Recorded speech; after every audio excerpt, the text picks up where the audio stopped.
On passera par le port, la rue Cassini, place Garibaldi, et on viendra finir ici. Symboliquement, la manifestation se terminera devant le théâtre de Nice, que nous occupons toujours. Donc,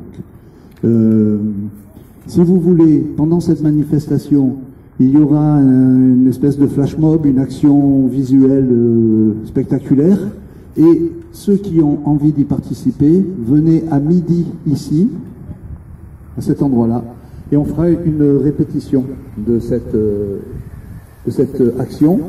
Il faut venir habillé tout en noir, si vous pouvez. Voilà.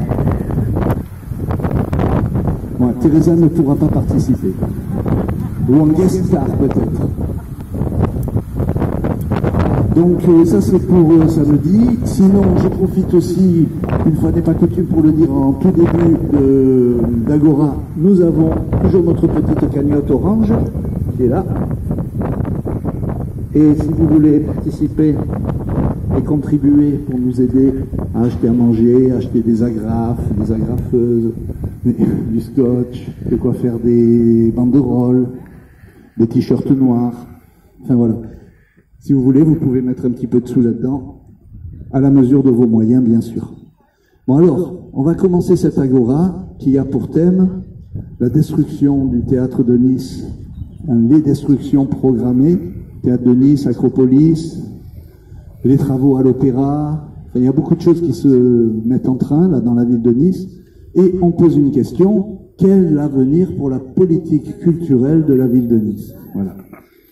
Donc on a déjà fait une agora sur ce sujet mardi dernier, qui a été assez suivie, même bien suivie, avec pas mal de participation de personnes plus ou moins impliquées là-dedans, et on a décidé mardi dernier de refaire une agora sur le même sujet, mais en invitant des gens concernés, des décideurs et des gens impliqués là-dedans au niveau de la politique locale, au niveau des responsabilités dans le domaine de la culture. Alors voilà, on avait prévu des chaises pour que tout le monde soit bien installé, avec des noms comme on fait. Hein. Bon, c'est pas écrit d'une manière très très classe, mais il y a le nom de tout le monde avec sa responsabilité, quoi. Alors, on n'a pas eu beaucoup de réponses. On va commencer quand même par Patrick Allemand qui nous a répondu qu'il viendrait et il est venu. Il est là. Merci. Juliette Chenel n'a pas pu venir, mais elle est remplacée par Sylvie Bonaldi qui se présentera après. Donc pour la liste écologiste à la métropole. Voilà. Alors après, bon, Bob Inge, on lui a envoyé une invitation, je ne sais pas. Il n'est pas venu, du Parti communiste français. Hélène Granouillac, elle devait venir avec Juliette Chenel, mais on n'a pas de nouvelles. Mireille Damiano, pareil, elle était là mardi dernier, c'était très très bien qu'elle soit présente, mais là aujourd'hui apparemment elle ne peut pas, je ne sais pas. Bruno Della Souda, pareil. Benoît Joëssel, qui est directeur administratif du TNN, il est ici, mais il reste discret. Bertrand Rossi, le directeur de l'Opéra, nous a répondu que son agenda était noir de rendez-vous et que donc il ne pouvait pas venir. Muriel Mayette-Holtz, la directrice du Théâtre de Nice, nous a répondu très gentiment qu'elle était en répétition, qu'elle avait beaucoup de travail, qu'elle ne pouvait pas venir et qu'elle envoyait Benoît Joëssel, qui est là. Et la Perrier, je ne sais pas, elle n'a pas eu de réponse, elle ne doit pas pouvoir. Patrick Motard nous a répondu qu'il était en voyage en Arménie, je crois, en voyage comment ça s'appelle, humanitaire en Arménie. Il ne peut pas venir, il n'est pas là. Robert Roux, délégué à la culture, pas de nouvelles. Yves Naché, alors on ne voit pas son... Yves Naché, il est directeur du Forum d'urbanisme et d'architecture de la ville de Nice. Et ben, il ne peut pas venir. Et Anne Ramos, qui est deuxième adjointe au maire et qui est déléguée à l'urbanisme et à l'architecture, pareil, je crois qu'elle ne nous a pas répondu. Je ne suis pas sûr, mais je crois qu'elle ne nous a pas répondu. Voilà. Donc c'est dommage quand même qu'il y ait autant d'absents. Heureusement, il y a quand même 2 présents. Et puis il y a vous, et il y a nous.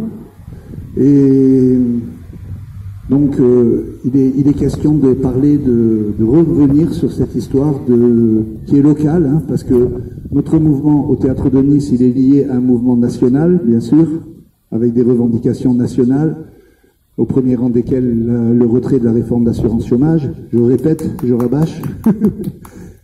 Voilà. Au deuxième rang, il y a la prolongation de l'année blanche. Enfin, même le terme année blanche, on le récuse un peu parce qu'il n'est pas très clair.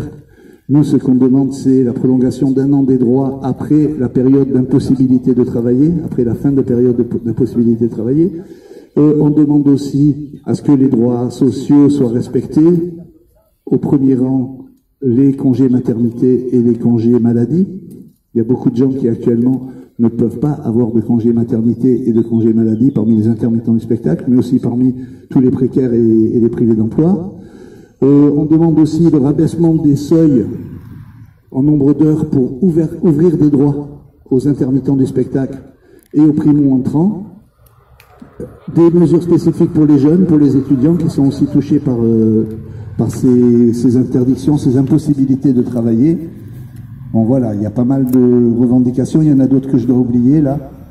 Mais tout ça pour dire que ça, ce sont des revendications au niveau national, mais notre mouvement, il est aussi local, il est aussi implanté dans la ville de Nice et dans la culture de la ville de Nice. Donc on a été saisi par plusieurs personnes, notamment par exemple des techniciens qui travaillent à Acropolis, qui disent mais là on est 25 ou 30 techniciens à travailler régulièrement à Acropolis. Bon, là, actuellement ils ne travaillent plus parce que évidemment il n'y a plus rien qui se passe, mais en temps normal ils travaillent là-bas. Et si le bâtiment est détruit et si pendant des années il n'y a plus d'activité, qu'est-ce qu'on va devenir nous? Où est-ce qu'on va aller travailler? Il n'y aura peut-être plus besoin que de 5 techniciens au lieu de 25 ou de 30. Donc que vont faire les autres? Donc ces gens-là sont assez inquiets, ils nous ont contactés en disant « Ouais, mais pourquoi vous vous occupez pas de cette histoire-là? Pourquoi personne n'en parle ?» etc. Il y a d'autres personnes qui sont très intéressés, notamment les musiciens de l'Opéra de Nice, qui voient leur effectif fondre d'année en année. Alors l'Opéra qui a auparavant été l'orchestre de l'Opéra qui était un bel orchestre, petit à petit diminue, au lieu d'augmenter. Et en plus de ça, il va y avoir des travaux à l'Opéra qui sont programmés. Donc les musiciens s'inquiètent, se disent mais comment ça va finir cette histoire? Peut-être qu'un jour on sera plus que... Alors je crois qu'avant ils étaient une centaine, c'est descendu à 90, 80, maintenant c'est un petit peu moins. Peut-être qu'ils vont se retrouver à 60. Là nous avons Violaine Darmon qui est violoniste à l'orchestre de l'Opéra de Nice. Peut-être elle pourra en parler un peu tout à l'heure. Voilà, il y a pas mal d'inquiétudes un peu partout. Il y a aussi une inquiétude de la part du public et des gens qui s'intéressent à la culture dans la ville de Nice, qui s'intéressent au théâtre, qui disent mais c'est quoi cette histoire de démolir un théâtre avant d'en avoir construit un autre? C'est quand même un truc incroyable. On l'a déjà dit la semaine dernière, mais on répète, hein, pour une grande ville comme Nice, qui se veut un phare culturel et une grande métropole, la ville va se payer le luxe de ne plus avoir quasiment de salles de théâtre normales, on va dire, enfin, aux normes actuelles des salles de théâtre dans les grandes métropoles de France, pendant plusieurs années, quoi.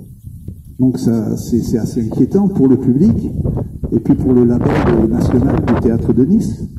Parce que, bon, alors on nous dit qu'il y a une salle prévue aux Franciscains, là-bas à la place Saint-François. Ça sera sûrement une très jolie salle, elle n'est pas du tout construite. Il n'y a pas de loge, il n'y a pas de scène, il n'y a rien pour l'instant, quoi. Donc il y a beaucoup de boulot pour la faire, et en plus ça sera une salle qui sera toute petite, elle fera 250, 300 places peut-être.